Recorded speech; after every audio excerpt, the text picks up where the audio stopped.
Hello and welcome everyone, this is Adil Rashid और आप देख रहे हैं फटाफट क्लासेस। मेरे दोस्तों, आज की इस वीडियो में मैं आपके लिए और 40 एमसीक्यूज लेकर आया हूं, क्योंकि आपका एग्ज़ाम जो है वो बहुत नज़दीक आ चुका है। चाहे एसएसबी के होंगे तो उनका अभी कैलेंडर नहीं निकला है, लेकिन अगर मैं बात करूंगा जेकेपी बॉर्डर बटालियन एस्पिरेंट्स की तो उनका एग्ज़ाम 26 अक्टूबर को है। तो आपको बहुत ज़्यादा मेहनत करनी पड़ेगी इन दोनों। ठीक है, तो यहाँ पे हमने किए थे 25 एमसीक्यूज, 25 तक हमने किए थे, 23, 24, 25। तो चलिए आज का वीडियो हम स्टार्ट करते हैं।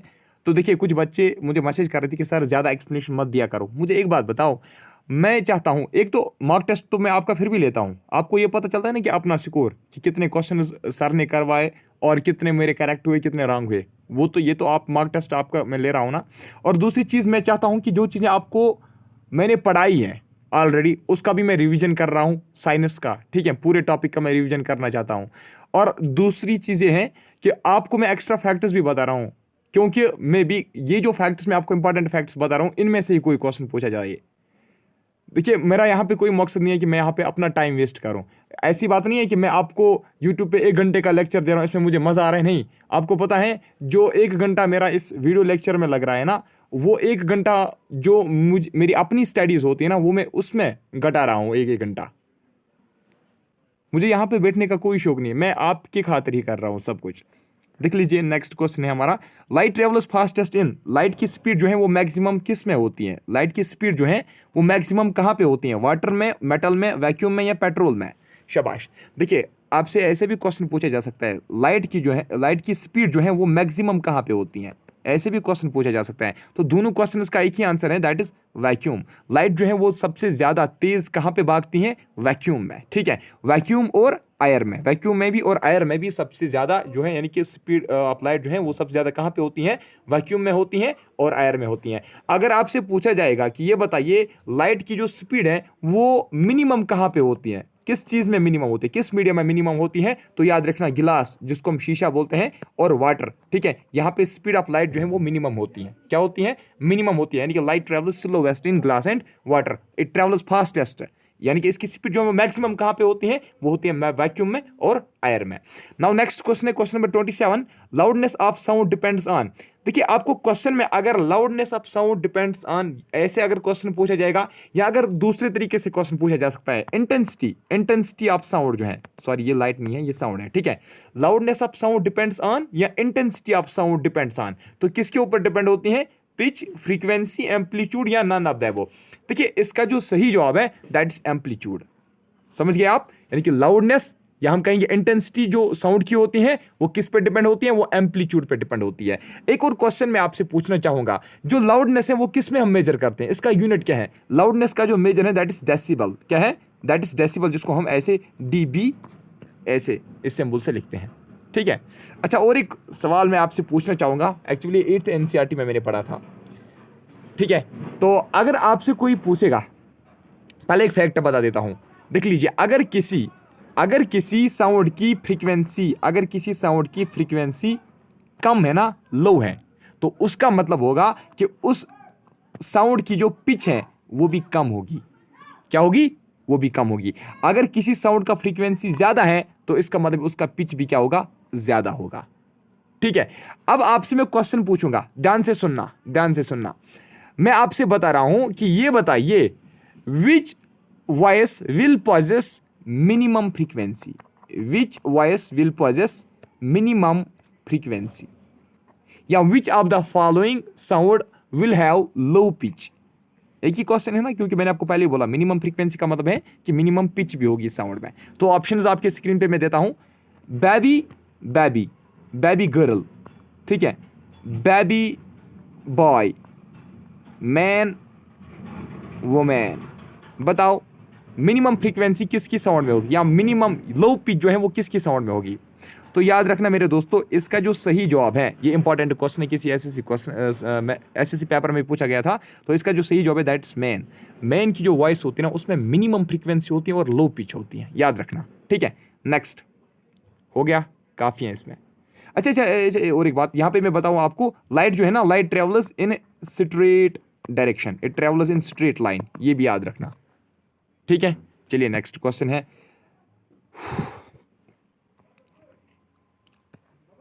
यूनिट ऑफ नॉइज पोल्यूशन और इंटेंसिटी ऑफ साउंड इज। अभी मैंने ऊपर आपको बताया डेसिबल, इसका सही जवाब है। विच ऑफ द फॉलोइंग से वेक्टर क्वांटिटी, वेक्टर क्वांटिटी का मतलब क्या है, जिसका मैग्नीट्यूड भी होगा और जिसका क्या होगा, डायरेक्शन भी होगा और जिसका मैग्नीट्यूड भी होगा, है ना। तो इसमें से वेक्टर क्वांटिटी कौन है, शाबाश। इसमें से जो वेक्टर क्वांटिटी वो है एक्सेलरेशन मेरे दोस्त, कौन सी है, एक्सेलरेशन। वेक्टर क्वांटिटीज की और भी एग्जांपल्स मैं आपको सुना दूं, एक्सेलरेशन, फोर्स की बात करेंगे वो भी वेक्टर क्वांटिटी है, वेलोसिटी की बात करेंगे वो भी वेक्टर क्वांटिटी है, ठीक है। डिस्प्लेसमेंट की बात करेंगे, डिस्प्लेसमेंट की बात करेंगे वो भी वेक्टर क्वांटिटी है, डिस्टेंस की बात करेंगे वो भी वेक्टर क्वांटिटी है। अब स्केलर क्वांटिटी कौन सी क्वांटिटी होती है, जिसका सिर्फ क्या होगा, जिसका सिर्फ मैग्नीट्यूड होगा, क्या होगा, मैग्नीट्यूड होता है। मैंने थ्योरी सेक्शन में आपको डिटेल में पढ़ाया, अब ज्यादा डेप्थ में जाने की जरूरत यहाँ पे नहीं है। स्केलर क्वांटिटी की एग्जांपल अगर मैं आपको दूं तो इसमें आएगी ये जो स्पीड है, ये भी एक स्केलर क्वांटिटी है, मास भी एक स्केलर क्वांटिटी है, वर्क भी एक स्केलर क्वांटिटी है, एनर्जी जो है, एनर्जी भी क्या है, ये भी एक स्केलर क्वांटिटी है, टाइम स्केलर क्वांटिटी है, वॉल्यूम स्केलर क्वांटिटी है, डेंसिटी भी मेरे दोस्तों स्केलर क्वांटिटी है। तो मैंने आपको पहले भी बताया है, एग्जांपल्स और डेफिनेशंस, इस पे सबसे ज्यादा फोकस आपको करना है, चाहे एसएसबी का एग्जाम हो या चाहे जेकेपी बॉर्डर बटालियन का एग्जाम हो। चलिए अच्छा, कोई यहाँ पे मुझे व्हाट्सएप पे क्वेश्चन भेज रहा है, ठीक है, बता रहा है कि sound travels fastest in solid, liquid और गैस, ठीक है। तो देख लीजिए मेरे दोस्तों, साउंड जो है वो सबसे ज्यादा कहाँ पे, उसकी स्पीड सबसे ज्यादा कहाँ पे होती है, वो सॉलिड्स में होती हैं। और सॉलिड्स में भी जो मेटल्स है ना, मेटल्स में साउंड जो है वो फास्टेस्ट ट्रेवल करती हैं, ठीक है। Sound travels fastest in solids, लेकिन सॉलिड्स में भी अगर हम देखेंगे, मेटल्स जो है ना, मेटल्स में सबसे ज्यादा तेज साउंड की स्पीड होती है, ठीक है। और स्लोवेस्ट कहाँ पे होती है, स्लोवेस्ट एयर में होती है। लाइट की जो साउंड की जो स्पीड है वो स्लोवेस्ट कहाँ पे होती है, एयर में होती है, या हम कहेंगे गैसेस में होती है। कहाँ पे, गैसेस में या एयर में, ठीक है। Next, which of the following, अच्छा, swimming can be explained by, swimming जो है वो हम किस लॉ से एक्सप्लेन कर सकते हैं, Newton law of gravitation, first law of motion, second law of motion या थर्ड लॉ ऑफ मोशन। देखिए इसका जो सही जवाब है that is third law of motion. Third law of motion क्या कहता है, to every action there is an equal and opposite reaction, to every action there is an equal and opposite reaction. तो थर्ड लॉ की और भी कुछ अगर हम एग्जांपल्स देखेंगे, स्विमिंग एक एग्जांपल है थर्ड लॉ की, क्योंकि स्विमिंग में हम क्या करते हैं, हम पानी को पीछे धकेल देते हैं और पानी हमें आगे धकेल देता है। हम एक्ट करते हैं, एक्ट हम कैसे करते हैं, हम पानी को पीछे धकेल देते हैं। वाटर रिएक्ट कैसे करता है, वो हमें आगे धकेल देता है, और वो क्या करता है, अपोजिट डायरेक्शन में हमें धकेल देगा। पहले मैंने आपको बोला थर्ड लॉ कहता है to every action there is an equal and opposite reaction, बराबर और लेकिन अपोजिट रिएक्शन होती है, ठीक है। मान लीजिए अगर हम 5 न्यूटन का फोर्स इस्तेमाल करते हैं, हम पानी को पीछे धकेल देते हैं, तो पानी भी हमें 5 न्यूटन के फोर्स से ही आगे धकेल देगा। हम पीछे धकेल देते हैं, 5 न्यूटन का फोर्स इस्तेमाल करते हैं, वाटर जो है वो भी हमें 5 न्यूटन के फोर्स से ही लेकिन धकेलेगा, लेकिन कहां धकेलेगा, आगे धकेलेगा। हमने कहां धकेला उसको, पीछे, ठीक है। अच्छा, और भी कुछ एग्जांपल उसमें आपको बता रहा था। जो हम सिंपल वॉकिंग अगर हम बात करेंगे, वॉकिंग ऑन ग्राउंड जो है, जो हम वॉकिंग करते हैं, तो वो भी एग्जांपल है थर्ड लॉ ऑफ मोशन की, ठीक है। अगर हम बात करेंगे जो बर्ड्स फ्लाई करते हैं ना, बर्ड फ्लाइंग जो है, बर्ड्स जो फ्लाई करते हैं, वो भी एक एग्जांपल है Newton's third law of motion की। जो हम किश्ती चलाते हैं ना, रोविंग ऑफ बोट, वो भी एग्जांपल है किसकी, Newton's third law of motion की। अच्छा, यहीं पे मैं आपको सेकंड लॉ भी क्लियर करूंगा ताकि पूरे टॉपिक का रिवीजन हो जाएगा। देखिए जो सेकंड लॉ है ना, सेकंड लॉ, चलिए सेकंड लॉ नीचे आएगा, क्वेश्चन है ना इसके ऊपर। Newton second law gives measure of, Newton second law जो है वो किसका मेजर देता है, यानी कि न्यूटन सेकंड लॉ किसके साथ डील करता है। शाबाश, आपने सुना होगा Newton second law says force is equal to rate of change of momentum, यही है ना मेरे दोस्तों, है ना। फोर्स किसके बराबर होता है, rate of change of momentum. ये कौन कहता है, Newton second law of motion, यही कहता है ना। अच्छा, अब ये बताइए मुझे, मैंने आपको बोला न्यूटन सेकंड लॉ कहता है फोर्स जो होता है that is equal to rate of change of momentum. Momentum किसके बराबर होता है, मास इंटू एक्सेलरेशन के बराबर। तो इसका मतलब है F is equal to m into a. अब आप ही बताओ इनमें से यहाँ पे आप देख सकते हो कि जो ऑप्शन जो दिए गए हैं, ये बताओ सेकंड लॉ ऑफ मोशन जो है, Newton second law of motion जो है वो किसका मेजर देता है, वो फोर्स का मेजर देता है। ये कहता है ना कि फोर्स होता है बराबर मास इंटू एक्सेलरेशन, ये कहता है ना कि फोर्स होता है बराबर rate of change of momentum. तो इसका मतलब है Newton second law of motion जो है that deals with force, that gives measure of force, क्योंकि यही कहता है फोर्स जो है that is equal to mass into acceleration. सुना भी होगा आपने, थ्योरी में मैंने आपको पढ़ाया भी है, ठीक है। जाके रिवीजन नोट्स आप चेक कर सकते हो जो मैंने ऑलरेडी टेलीग्राम पे अपलोड करके रखे हैं। चलिए देखिए, आप थर्ड लॉ भी मैंने आपको पढ़ाया, सेकंड लॉ भी बताया, अब लास्ट रहता है Newton's first law. Newton's first law कहता है, देख लीजिए, इंपॉर्टेंट क्वेश्चन है मेरे दोस्तों। न्यूटन्स फर्स्ट लॉ क्या बोलता है? Newton's first law is also known as, important point है, Newton's first law is also known as law of inertia, ठीक है। जो पॉइंट इस वक्त जहन में आएगा ये इंपॉर्टेंट है, ठीक है। लॉ ऑफ इनर्शिया क्या है? Newton which law of Newton is also known as law of inertia? First law of motion, first law of motion जो है that's also known as law of inertia. अब सुन लीजिए ये क्या कहता है, फर्स्ट लॉ ऑफ मोशन क्या कहता है? ये कहता है कि अगर कोई बॉडी रेस्ट पे है, अगर कोई रेस्ट पे है बॉडी है, ये तब तक मोशन में नहीं आएगी जब तक ना कि इस पे हम फोर्स अप्लाई करेंगे। अगर कोई बॉडी जो है, अगर कोई बॉडी मोशन में है तो ये तब तक स्टॉप नहीं करेगी जब तक ना इस पे हम कोई फोर्स अप्लाई करेंगे। यानी कि ये कहता है कि अगर कोई बॉडी रेस्ट में है वो तब तक रेस्ट में रहेगी जब तक ना कि इस पे कोई एक्सटर्नल फोर्स अप्लाई होगा, या अगर कोई बॉडी मोशन में है वो कांस्टेंट स्पीड में तब तक चलेगी जब तक ना कि उसको एक्सटर्नल फोर्स कोई आएगी और तभी जाके वो रुकेगी। यानी कि कोई भी चीज जो है वो खुद मोशन में नहीं आएगी, यानी कि मोशन में लाने के लिए उसको फोर्स की जरूरत पड़ेगी। ये न्यूटन्स फर्स्ट लॉ कहता है। और न्यूटन्स फर्स्ट लॉ ये भी कहता है कि अगर कोई बॉडी मोशन में है वो कांस्टेंट स्पीड में चलेगी, ठीक है, और वो खुद नहीं रुकेगी जब तक ना कि कोई उस पे कोई एक्सटर्नल फोर्स जो है वो अप्लाई होगा, ठीक है। ये Newton's first law of motion था, that's also known as law of inertia, ठीक है। चलिए नेक्स्ट क्वेश्चन है, an aeroplane flying at an altitude possesses, एक एरोप्लेन जो होता है जो किसी ऑल्टीट्यूड पे फ्लाई करता है, यानी कि अबव द ग्राउंड फ्लाई करता है, ठीक है, तो ये बताइए उसमें कौन सी एनर्जी होगी? Potential energy, kinetic energy, both potential and kinetic, या neither potential nor kinetic energy? देखिए समझना, अच्छे से समझना, ध्यान से जवाब देना। देखिए इसका जो सही जवाब है that is both potential and kinetic. अब आप बताओगे कैसे? देखिए सबसे पहले मैं आपको बताऊं पोटेंशियल एनर्जी किसको बोलते हैं। पोटेंशियल एनर्जी वो एनर्जी होती है जो एक बॉडी में होती है ड्यू टू इट्स पोजीशन, ठीक है, जो ड्यू टू पोजीशन होती है। और काइनेटिक एनर्जी वो, समझा दूंगा, घबराओ मत, काइनेटिक एनर्जी वो एनर्जी होती है, काइनेटिक एनर्जी वो एनर्जी होती है जो होती है due to motion in object. अब अगर मैं पोटेंशियल एनर्जी की एग्जांपल आपको दूं, देख लीजिए, कोई भी चीज जो अबव द ग्राउंड होती है ना उसमें पोटेंशियल एनर्जी होती है, ठीक है, क्योंकि ये उसकी पोजीशन है। उसकी पोजीशन क्या है? वो अबव द ग्राउंड है। एरोप्लेन कहां पे है? वो अबव द ग्राउंड है। एरोप्लेन कहां पे? वो अबव द ग्राउंड है। कोई भी चीज जो है वो हमने अबव द ग्राउंड रखी है, उसमें पोटेंशियल एनर्जी है। क्या है? उसमें पोटेंशियल एनर्जी है। मान लीजिए जो वाटरफॉल जो होता है ना, वाटरफॉल से जो पानी गिरता है ना, जहां, छोड़ो वाटरफॉल को भी, डैम जो होता है ना, डैम में पानी स्टोर होता है। किसी हाइट पे डैम बनाया गया है, उसमें क्या है? उसमें पानी स्टोर है। तो वो जो पानी उसमें स्टोर है ना, वो हाइट पे है ना, तो वो अबव द ग्राउंड है ना, तो उसमें भी पोटेंशियल एनर्जी है। सिंपल एक एग्जांपल दूंगा, एप्पल ट्री पे जो एप्पल्स है ना, वो एप्पल्स कहां पे हैं? वो उस स्टिक के साथ क्या होते हैं? अटैच होते हैं ऐसे एप्पल। ये जो एप्पल इसके साथ अटैच है ना, इसमें भी पोटेंशियल एनर्जी है। क्यों? क्योंकि ये अबव द ग्राउंड है और ये ड्यू टू इट्स पोजीशन है। और एक चीज मैं आपको बता दूं, स्प्रिंग जो है ना, स्प्रिंग, अगर हम स्प्रिंग को कंप्रेस करेंगे, ऐसे स्प्रिंग को हम ऐसे कंप्रेस करेंगे, ये आप क्या बनेगी? ऐसी छोटी स्प्रिंग बनेगी, ठीक है।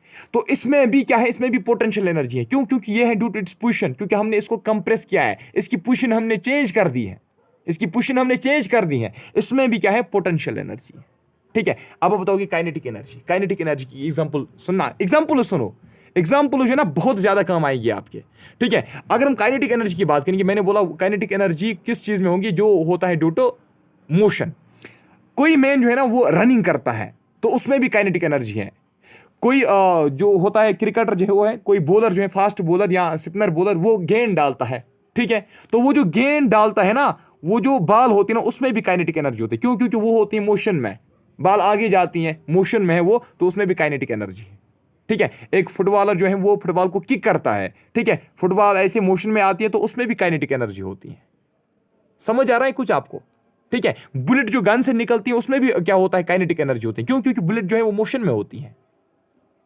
समझ आया? रनिंग, वॉकिंग, ये इसमें भी क्या होता है? काइनेटिक एनर्जी होता है। अब एग्जांपल थी यहाँ पे एरोप्लेन की। अब आप बताओ कि एरोप्लेन में potential as well as kinetic energy कैसे था? क्यों? क्योंकि एरोप्लेन अबव द ग्राउंड है, इसका मतलब इसमें पोटेंशियल एनर्जी है। और ऊपर से एरोप्लेन अबव द ग्राउंड है, लेकिन वो वहां पे रुका हुआ मत है, वो तो वहां पे मोशन में भी है। तो मोशन में भी है, अबव द ग्राउंड भी है, इसका मतलब पोटेंशियल एनर्जी भी है और काइनेटिक एनर्जी भी है। अल्लाह अकबर। ठीक है, समझ आया आप? Next, a body is at rest it में पॉजेस। हाँ, अगर कोई बॉडी रेस्ट में है, अगर कोई बॉडी रेस्ट में है तो उसमें क्या होगा? मोमेंटम, वेलोसिटी, स्पीड, एनर्जी, उसमें होता है energy. Due to any reason उसमें एनर्जी होगा, उसमें एक्चुअली उसमें होता है पोटेंशियल एनर्जी। ये बात आप याद रखना, उसमें होगा पोटेंशियल एनर्जी। कोई भी बॉडी रेस्ट में है तो उसमें क्या होगा? उसमें पोटेंशियल एनर्जी होगा। ठीक है, नेक्स्ट, एक जूल जो होता है वो कितने अर्ज के बराबर होता है? एक जूल जो होता है वो कितने अर्जेस के बराबर होता है? वो होता है 10 रेज़ टू पावर -1 न्यूटन अर्ज के बराबर होता है वो। सॉरी, एक जूल जो होता है वो होता है 10 रेज़ टू पावर -1 न्यूटन के बराबर। अर्ज जो है it's also CGS unit of work. जैसे जूल जो है, जूल किसका वर्क है? जूल किसका यूनिट है? जूल एनर्जी का यूनिट है। किसका यूनिट है? एनर्जी का यूनिट है। और जूल जो है ये वर्क का यूनिट भी है। याद रखना मेरे दोस्तों, जूल जो है ना ये एनर्जी का यूनिट भी है और वर्क का यूनिट भी है। आपसे बताया गया है कि जूल जो है वो 10 रेज़ टू पावर -1 न्यूटन के बराबर होता है एक जूल। और अर्ज की अगर हम बात करेंगे, अर्ज किसका यूनिट है? अर्ज भी एक यूनिट है ये, लेकिन सीजीएस यूनिट है। किसका? वर्क का। अर्ज सीजीएस यूनिट है किसका? वर्क का। अब आप बताओ एक अर्ज जो है कितने जूल्स के बराबर होता है? एक अर्ज कितने जूल्स के बराबर होता है मेरे दोस्तों? याद रखना, एक अर्ज जो है वो होता है 10 रेज़ टू पावर -7 जूल के बराबर। एक्चुअली हम ऐसे लिखते हैं 1 erg is equal to 1 into 10 raise to power -7 joule. ठीक है, pascal is unit of. Pascal किसका यूनिट है?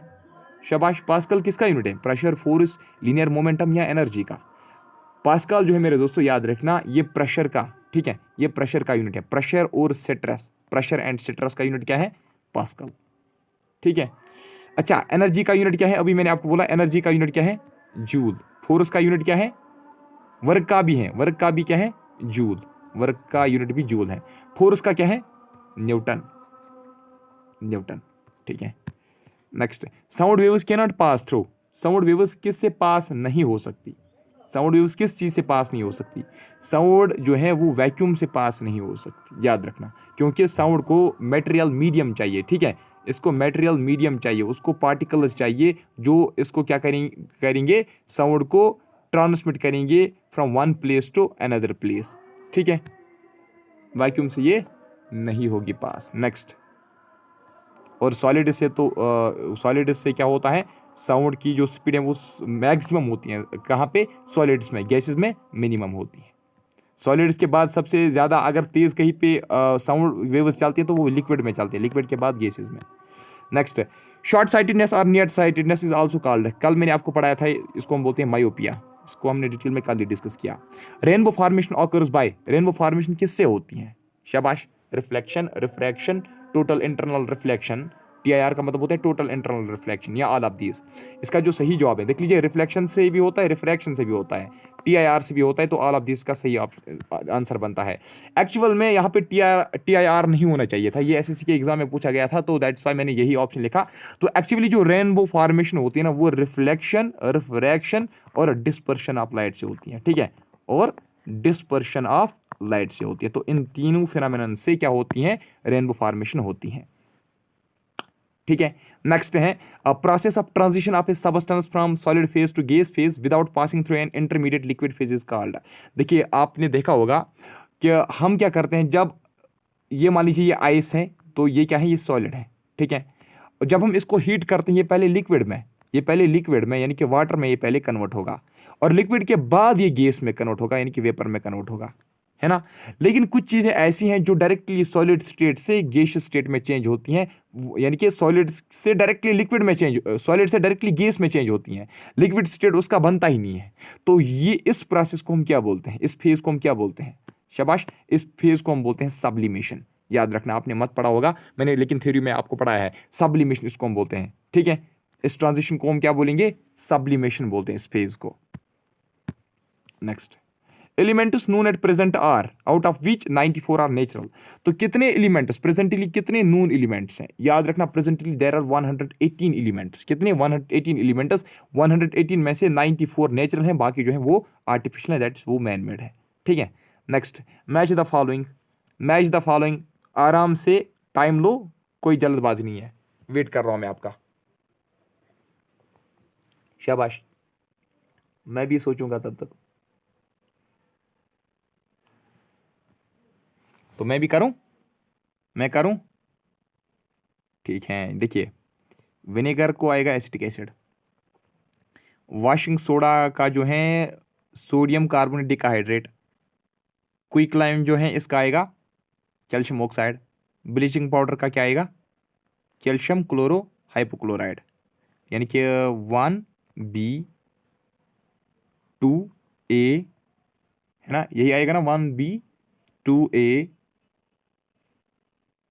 3D4C, दोनों इस ऑप्शन को,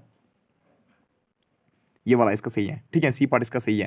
यानी कि आप समझ रहे हैं ना, विनेगर जो है इसको हम एसिटिक एसिड भी बोलते हैं, एसिटिक एसिड को हम इथेनॉइक एसिड भी बोलते हैं, याद रखना, एसिटिक एसिड को हम इथेनॉइक एसिड भी बोलते हैं। इसका केमिकल फार्मूला क्या है, CH3COOH, है ना, इथेनॉइक एसिड भी इसी को हम बोलते हैं। तो विनेगर को हम एसिटिक एसिड भी बोलते हैं, वॉशिंग सोडा जो है, वॉशिंग सोडा को हम सोडियम कार्बोनेट डिकाहाइड्रेट बोलते हैं, क्विक लाइम को हम क्या बोलते हैं, कैल्शियम ऑक्साइड बोलते हैं, और ब्लीचिंग पाउडर को हम कैल्शियम क्लोरो हाइपोक्लोराइड भी बोलते हैं। नेक्स्ट है स्नेबर इज एन ओर ऑफ, और आपको पता है ना, और वो राख होती हैं जिससे मिनरल्स निकाले जाते हैं ना, और किसको हम बोलते हैं, इट्स ए रॉक और earth from which metal can be extracted, from which metal can be, it's a rock, ठीक है, इट्स ए रॉक और earth from which metal can be extracted, जिससे हम मेटल को एक्सट्रैक्ट करते हैं। मेटल डायरेक्टली जमीन से हम मत निकालते हैं, एक आयरन की रॉड मत हम डायरेक्टली निकालेंगे, नहीं, पहले क्या होता है, पहले वो और निकाला जाता है, पहले वो रॉक्स निकाले जाते हैं जिसमें आयरन पाया जाता है, ठीक है। इसी तरीके से आपसे यहाँ पे क्वेश्चन पूछा गया है,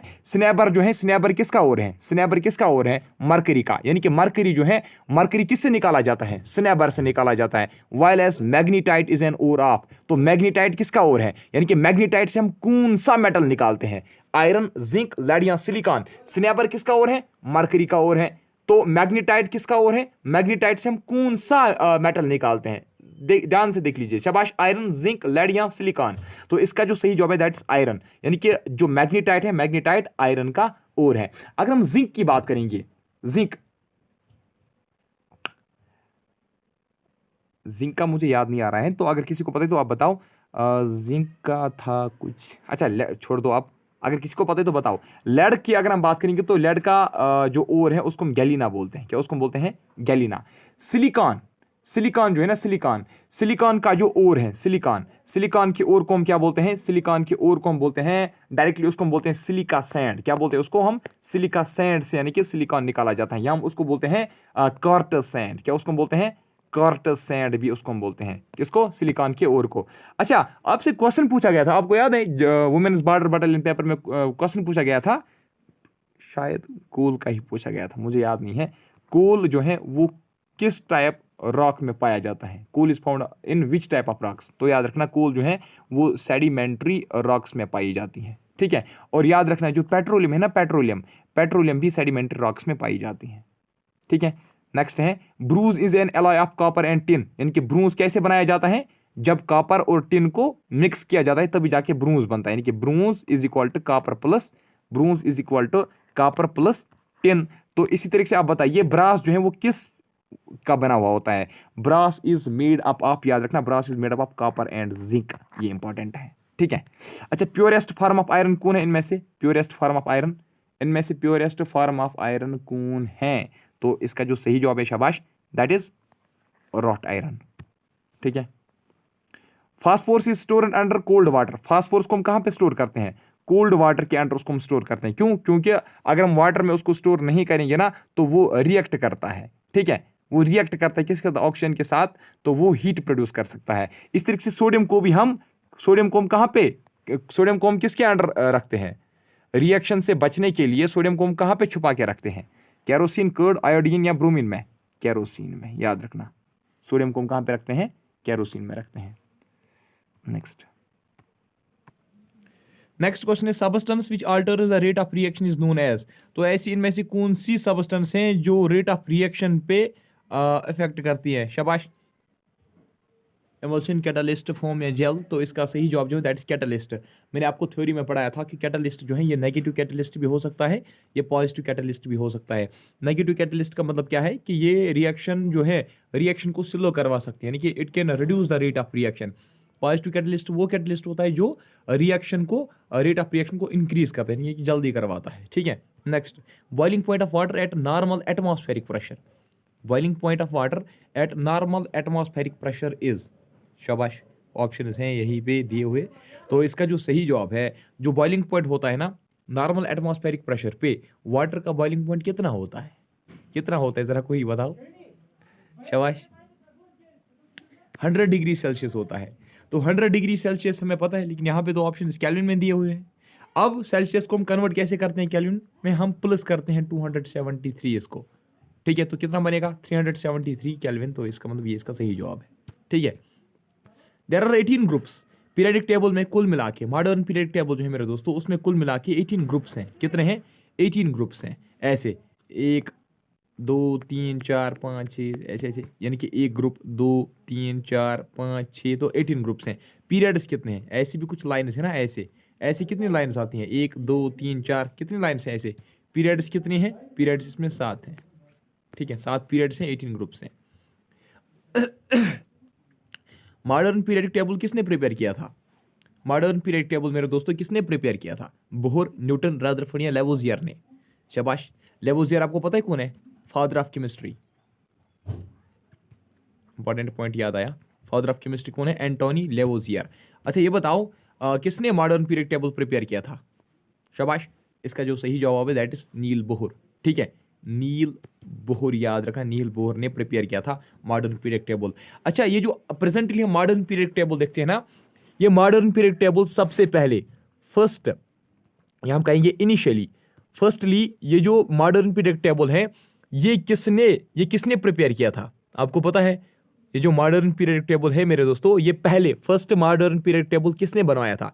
प्रेजेंटली जो मॉडर्न पीरियड टेबल है ना, ये प्रिपेयर किया है नील बोर ने ही। ठीक है, लेकिन प्रेजेंटली जो हम मॉडर्न पीरियड टेबल देखते हैं, इसका पहला वर्जन जो है ना, वो किसने बनाया था, वो बनाया था डिमिट्री मेंडलीव ने। किसने, डिमिट्री मेंडलीव। मेंडलीव आपने नाम सुना होगा, मेंडलीव ने पहले किया था। ठीक है, अगर आपसे कोई पूछेगा who is known as father of modern periodic table, father of modern periodic table किसको बोलते हैं, तो वो भी मेंडलीव को ही बोलते हैं। किसको, मेंडलीव, मेंडलीव याद रखना। ठीक है, बहुत सारे बच्चों को इसमें कंफ्यूजन होता है, तो अब बहस इसमें करने की जरूरत नहीं है, जो मैंने बताया ये सही है। ठीक है, अच्छा ये भी बता दूं मैं आपको, और इसमें क्या आ सकता है आपको, father of modern period table मैंने आपको बताया।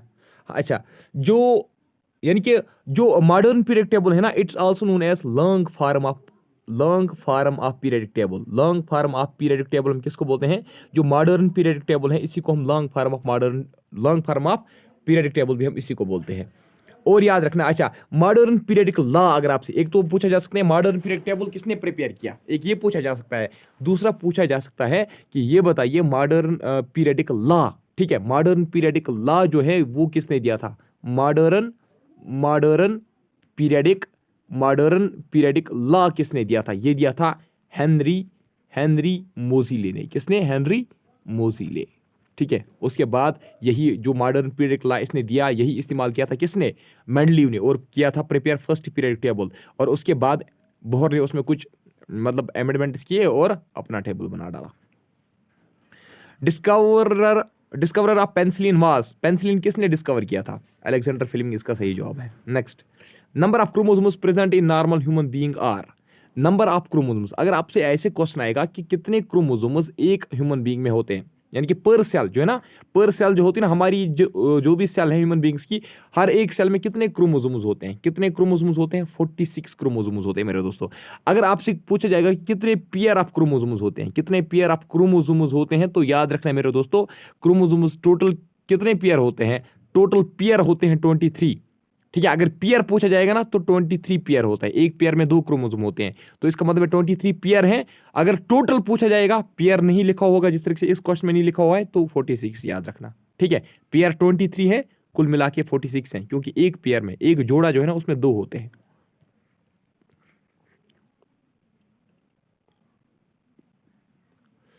अच्छा, blood groups were discovered by, blood groups जो हैं वो किसने डिस्कवर किए थे, ब्लड ग्रुप्स किसने डिस्कवर किए थे। शाबाश, इसका जो सही जवाब है दैट इज लैंडस्टेनर।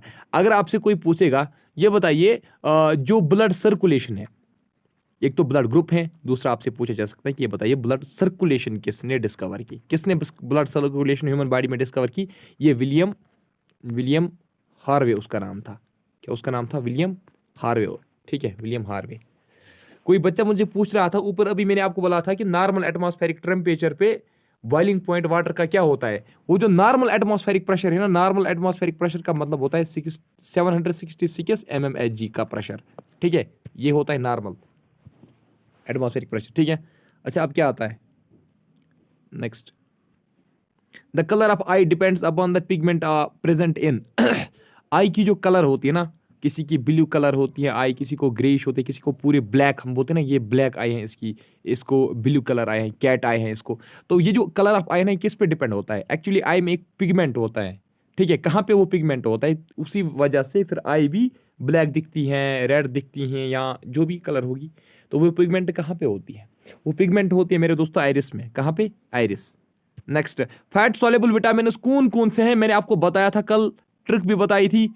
कीड़ा vitamin K, vitamin E, vitamin D, vitamin A, these are fat soluble vitamin. Vitamin कीड़ा, आप कीड़ा याद रखना। ठीक है, कीड़ा होता है ना, इंसेक्ट इसको बोलते हैं। तो बाकी जो है इसमें जो फिर बचता है विटामिन बी बचता है, विटामिन सी बचता है। वो क्या है? विटामिन बी और विटामिन सी जो है वो है वाटर सोल्यूबल। ठीक है, वो वाटर सोल्यूबल विटामिन है, याद रखना। ठीक है, अच्छा नेक्स्ट है, which part of diet is also called body builder. तो बॉडी बिल्डर डाइट हम किसको बोलते हैं? Which part of diet is called body builder. तो इनमें से हम किसको बॉडी बिल्डर कह सकते हैं? तो प्रोटीन को हम बॉडी बिल्डर कह सकते हैं। क्यों? क्योंकि आपने देखा होगा जो जिम जाते हैं ना, जिम जो जाते हैं, जो लोग जिम जाते हैं उनको एडवाइस दी जाती है कि आप प्रोटीन ज्यादा खाओ। प्रोटीन से क्या होता है? उससे मसल बिल्डिंग होती है। ठीक है, एमाइनो एसिड्स जो है, amino acids are required for synthesis of proteins, है ना। एमाइनो एसिड्स जो है, एमाइनो एसिड्स किसके लिए इस्तेमाल किए जाते हैं? फॉर सिंथेसिस ऑफ प्रोटीन, यानी कि प्रोटीन्स किसके बने हुए होते हैं? वो एमाइनो एसिड्स के बने हुए होते हैं। तो इसी तरीके से जो एंजाइम्स होते हैं ना, एंजाइम्स बेसिकली क्या होते हैं? एंजाइम्स किस चीज के बने हुए होते हैं? विटामिन्स, कार्ब्स, प्रोटीन्स या फैट्स के। तो जो एंजाइम्स है ना, याद रखना मेरे दोस्तों, एंजाइम्स भी प्रोटीन्स ही एक्चुअली होते हैं। ठीक है, next, which of the following is structural and functional unit of nervous system as well as longest cell of human body. कल भी मैंने आपको बताया था, न्यूरॉन जो है it is structural and functional unit of nervous system, और nephron जो है it is structural and functional unit of, शाबाश, क्या उसको हम बोलेंगे? Excretory system. ठीक है, एक्सक्रिएटरी सिस्टम, या हम बोलेंगे it is structural and functional unit of kidney या एक्सक्रिएटरी सिस्टम। ठीक है, अच्छा, which is structural and functional unit of life? तो दैट इज ह्यूमन सेल। ठीक है, सेल जो है, cell is structural and functional unit of life. Lemon is sour due to, lemon जो है वो सुअर होता है टेस्ट में। क्यों? क्योंकि उसमें कौन सा एसिड होता है? उसमें होता है, शाबाश, कौन सा एसिड होता है? सिट्रिक एसिड इसमें होता है। Next, insulin is secreted by pancreas. Insulin को कौन सिक्रेट करता है? Insulin secreted by pancreas. But bile is secreted by, bile को सिक्रेट कौन करता है? इंसुलिन को सिक्रेट करता है पेनक्रियाज, लेकिन बाइल को कौन सिक्रेट करता है? But bile is secreted by liver. Next, pH of blood is 7.4, यानी कि ब्लड जो है वो स्लाइटली बेसिक होता है, एसिडिक नहीं होता है, स्लाइटली बेसिक होता है। ये बताइए लाइफ स्पेन जो आरबीसीज की होती है, आरबीसीज को हम एराइथ्रोसाइटस भी बोलते हैं, कल बताया था मैंने आपको। तो आरबीसीज की जो लाइफ स्पेन है वो कितनी होती है? वो होती है 100 to 120 डेज। हम कह सकते हैं वो होती हैं 3 months, near about 4 months, near about 4 months, यानी कि 120 डेज उनकी लाइफ स्पेन होती है। अब अगर आपसे कोई पूछेगा कि ये बताइए जो WBCs हैं, WBCs की लाइफ स्पेन कितनी होती है? वो कितने दिनों के लिए सर्वाइव कर सकते हैं? 12 to 20 डेज। ठीक है, 12 to 20 डेज WBCs की लाइफ स्पेन होती हैं, और जो 100 to 120 डेज जो हैं वो आरबीसीज की होती हैं। आरबीसीज को हम एराइथ्रोसाइट्स भी बोलते हैं, WBCs को हम लीकोसाइट्स बोलते हैं। प्लेटलेट्स का दूसरा नाम क्या है? जिस तरीके से आरबीसीज को एराइथ्रोसाइट कहते हैं, WBCs को लीकोसाइट कहते हैं, तो प्लेटलेट्स को हम क्या बोलते हैं? Platelets are also known as thrombocytes, याद रखना। Which hormone is called emergency hormone? किस हार्मोन को हम इमरजेंसी हार्मोन कहते हैं? और याद रखना ये जो इमरजेंसी हार्मोन है ना, इसको हम फाइट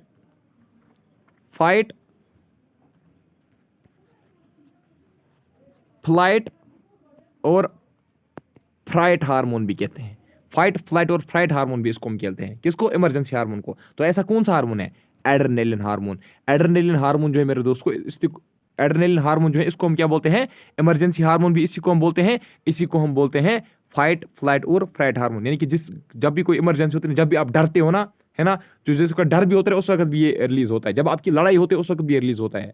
ठीक है, यानी कि जब भी ऐसी कोई सिचुएशन आती है ना जिसमें मतलब इमरजेंसी क्रिएट होती है, तो बॉडी खुद ब खुद क्या सीक्रेट करती है? Adrenaline hormone.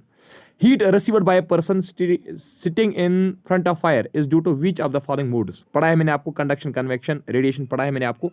तो ये बताइए, अगर कोई पर्सन बैठा है फायर के नजदीक, ठीक है, तो वो जो हीट रिसीव कर रहा है वो किस प्रोसेस से, वो किस फिनोमेना से हीट रिसीव करता है? शाबाश। ऑप्शंस आपके स्क्रीन पे हैं, तो सिंपली याद रखना, वो जो फायर रिसीव करता है ना, that is due to convection. ठीक है, that is due to convection.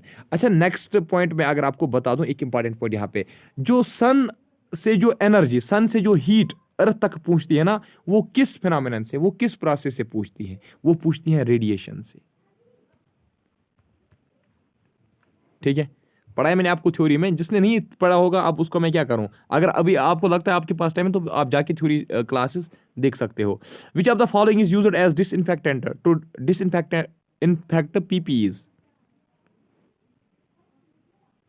ठीक है, पीपीईज की जो किट होती है ना, जो आप देखते हो वो ब्लू कलर की या व्हाइट कलर की, वो जो पहनते हैं ऑपरेशन थिएटर वगैरह में, और फुल किट जो होती है, तो वो जो पीपीई किट है उसको डिसइंफेक्ट करने के लिए कौन सा डिसइंफेक्टेंट इस्तेमाल किया जाता है?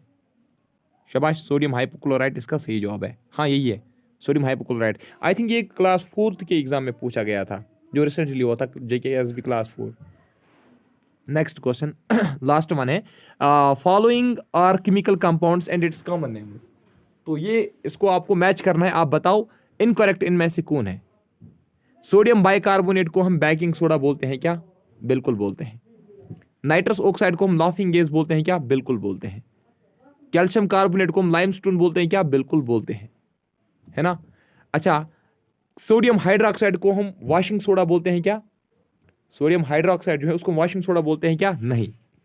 जो सोडियम हाइड्रोक्साइड है मेरे दोस्तों, sodium hydroxide is also known as caustic soda. Sodium hydroxide को हम क्या बोलते हैं? Caustic soda. या सोडियम हाइड्रोक्साइड को हम और एक नाम भी बोलते हैं जिसको हम बोलते हैं लाई। ठीक है, अब अगर हम वॉशिंग सोडा की बात करेंगे, वॉशिंग सोडा को हम क्या बोलते हैं? Washing soda is also known as sodium carbonate. Washing soda is also known as sodium carbonate. ठीक है। अच्छा, अगर आपसे कोई पूछेगा, लास्ट पॉइंट है बस, अब मैं खत्म कर रहा हूं। अगर आपसे कोई पूछेगा कैल्शियम हाइड्रोक्साइड जो है, कैल्शियम हाइड्रोक्साइड को हम क्या बोलते हैं? Calcium hydroxide is also known as, तो याद रखना, that is also known as silicon lime. तो मेरे दोस्तों, लाइव चैट खत्म होने के बाद मुझे जरूर बताना। देखिए, ये लास्ट क्वेश्चन था, बस आज इतना ही है, हमें 65 तक ही करना है। लाइव चैट खत्म होने के बाद प्लीज़ कमेंट सेक्शन में ज़रूर बताना कि आज का वीडियो आपको कैसा लगा, क्योंकि जो फिर बच्चे आते हैं ना, वो देखते हैं, वो कमेंट से ही देखते हैं कि अच्छा पढ़ा है तो देखेंगे, नहीं पढ़ा है अच्छा तो छोड़ देंगे, स्किप करेंगे।